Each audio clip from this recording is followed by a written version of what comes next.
Pour moi, l'autonomie en agriculture paysanne, ça nous permet de reconquérir la maîtrise de nos systèmes et ça passe par 3 biais, c'est-à-dire l'autonomie technique, l'autonomie décisionnelle et l'autonomie énergétique.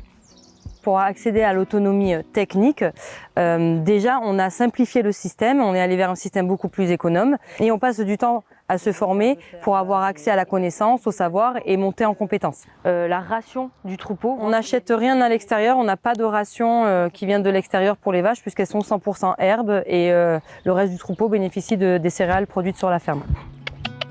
Viens ma belle, viens.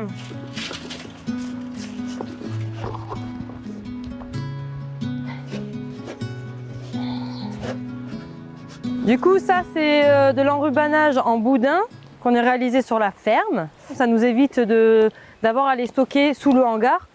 Du coup, Vincent, notre salarié, il est en train de construire le grenier sur lequel on va venir stocker nos céréales qu'on va moissonner cet été pour de l'autoconsommation à la ferme. Sur l'autonomie décisionnelle, on a décidé de créer un labo de transformation sur la ferme, ce qui nous permet de décider à qui est-ce qu'on vend nos produits, de construire nos prix et vraiment de recapter la valeur ajoutée sur la ferme. On transforme une partie du lait à la ferme, donc en camembert, en crème crue et en beurre.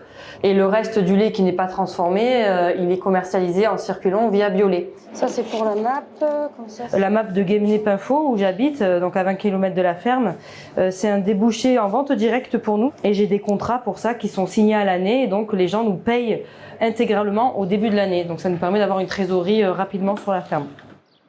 Concernant l'autonomie énergétique, on passe par nos kilomètres de haies qu'on va entretenir toute l'année et notamment au cours de l'automne et de l'hiver pour faire du bois plaquette, du bois bûche et des piquets de clôture.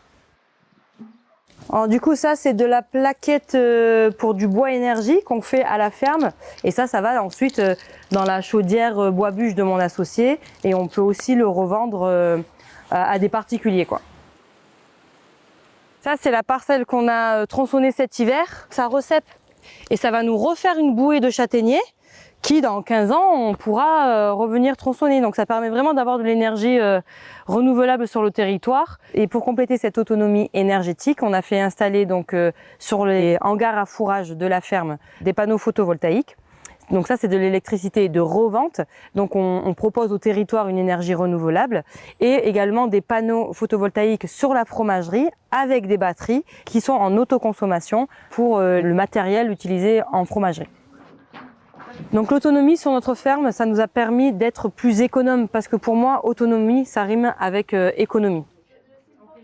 Au niveau national, pour atteindre cette autonomie, il faut que les paysans et les paysannes puissent avoir un revenu correct, décent, qui leur permettent de maintenir leur système, de pouvoir structurer localement des filières pour pouvoir écouler la viande, le lait et puis tous les autres produits agricoles et surtout au niveau européen et mondial de pouvoir arrêter les accords de libre-échange qui mettent les agriculteurs et les agricultrices à l'international en concurrence et qui diminuent notre autonomie.